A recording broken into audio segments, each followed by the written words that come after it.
The northern rebels are already planning for the days after a United States attack on Syria.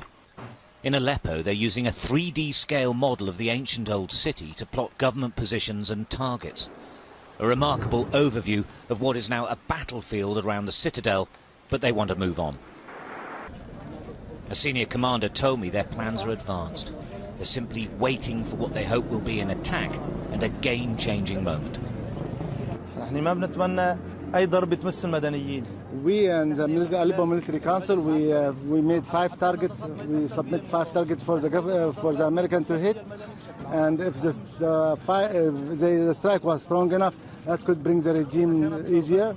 But we are afraid we don't want the American to hit the bases where it's been emptied before by the government, and not to be a shallow hit strike. And so, can I confirm they have sent targets through to the military of the West to hit? I confirm that, and we said we sent 5 targets in Aleppo area, far away from the civilians to be hit, military targets. Activists say that for the last 2 weeks inside northern Syria, government forces have been conducting an airborne campaign to depopulate the whole region, and it's working. Sky News travelled extensively through the provinces of Aleppo and Idlib over the past few days. Town after town, village after village that had been filled by tens of thousands who had returned are empty again. They've been cleansed.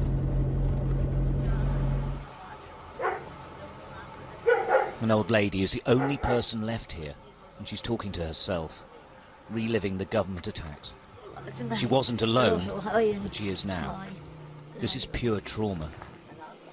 These homes were intact just a few days ago. Using huge bombs dropped from helicopters, the Syrian military is smashing whole communities, street by street. They survived in this house. They didn't next door. This is what's left of a 2-story home. This man asks for a message to be sent to his sons, that he is the last survivor in the village, that he too is alone and needs to be rescued.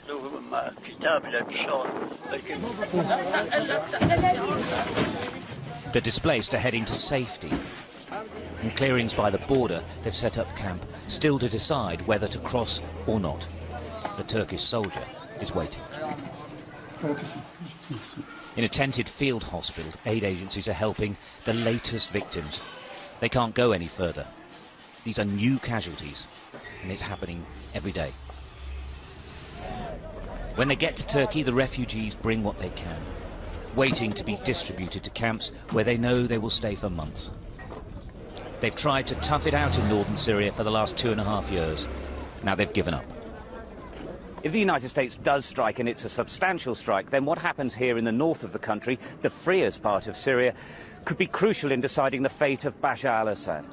The Free Syrian Army says that it will join up with jihadi groups and will head south towards Damascus and west towards Latakia, Bashar al-Assad's stronghold on the Mediterranean Sea. So far, though, they are very divided. Those strikes, if and when they happen, could unite them. Turkey wants action and has done for ages. In anticipation, the second largest army in NATO is mobilising. Those tanks are right next to Syria, and that is a Syrian town. This is a region, rightly or wrongly, preparing for an escalation. Stuart Ramsey, Sky News, on the Syria-Turkey border.